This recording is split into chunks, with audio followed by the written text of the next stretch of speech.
Hello, this is Mark at Garrett's Guitars, and I'm here to talk about power tubes. The power tubes that guitar amps commonly use. There's four I'm going to discuss today, and we're going to talk about their attributes and little bits of history as it comes up, as it as it exists in my head. I'm doing a lot of this off the cuff. So, let's talk. Let's do this kind of chronologically. This here is the 6V6. 6V6 actually predates a lot of other power tubes. It alone, you can get 5 or 6 watts out of one. You can work in pairs, push-pull pairs, and a push-pull pair gets 10 to 12.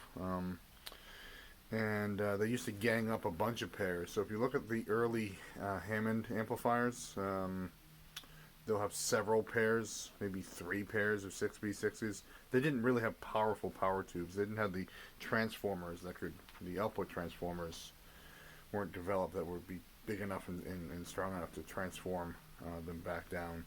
So, they would often have multiple transformers in parallel. So, but think of this as a really early sound. This is a very popular tube right now, because this is what the Champ used, the Princeton, the early Deluxe, I think, also had it. The Fender amps that are really hot right now. It's tonally, it's going to give you a lot of low mid range, a lot of what we call warmth. Not very hi-fi, not very wide range. Kind of dives off in the high end pretty quick. But for guitar, it's a sound that people want. For bass, it's terrible, because bass you want clean power.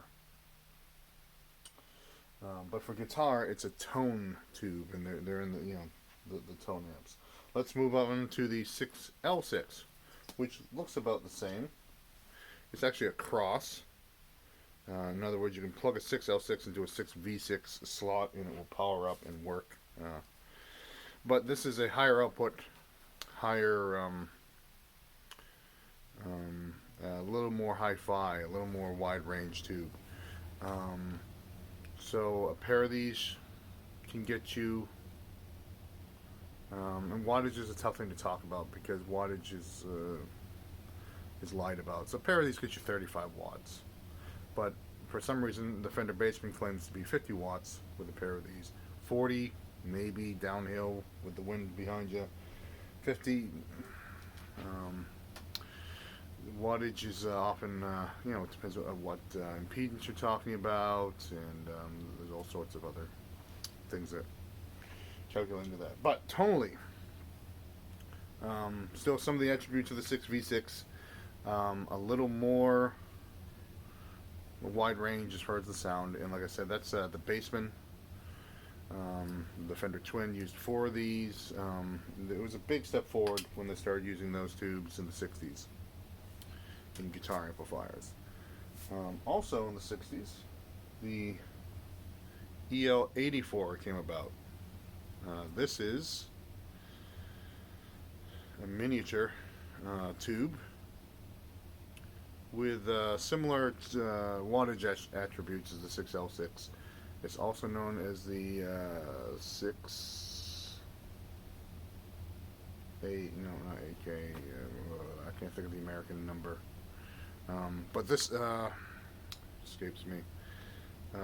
This tube, 6, not AK, 6. Maybe I'll write it in the comments when I can remember. This is more of a hi-fi tube. You would actually find this in some nice hi-fi sets. It has more of a high end and more of a flatter, not flat response, but flatter response. These were commonly used, like tonally, like I said, the L6 is something that was used in like the Bassman and the Super Reverb.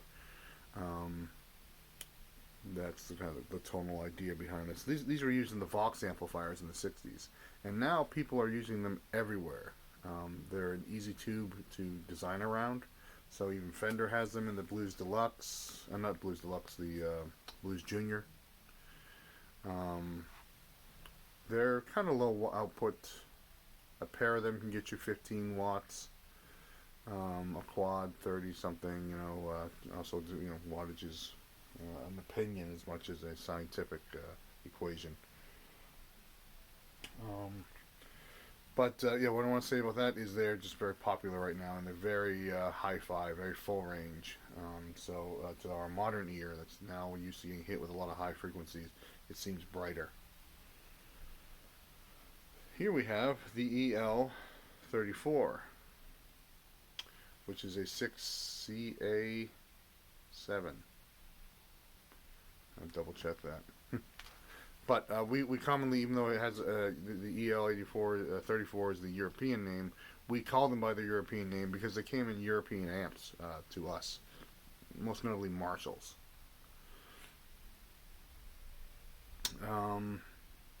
Also a pentode like the 6L6, but wattage wise a little more advanced, able to give a little more wattage, and also a little more on the hi-fi side. As I said, they're used in hi-fi receivers. They were used at least, and so they're a little more full range, a little more, little less colorful. They don't color the tone as much as the is colorful a word? They don't color the tone as much as like a 6V6 especially, or a 6L6 would. So I guess the tubes that we refer to by the European name just happen to also be the hi-fi kind of tubes, and the tubes that are the classic American ones just so happen to be the cool bluesy tubes.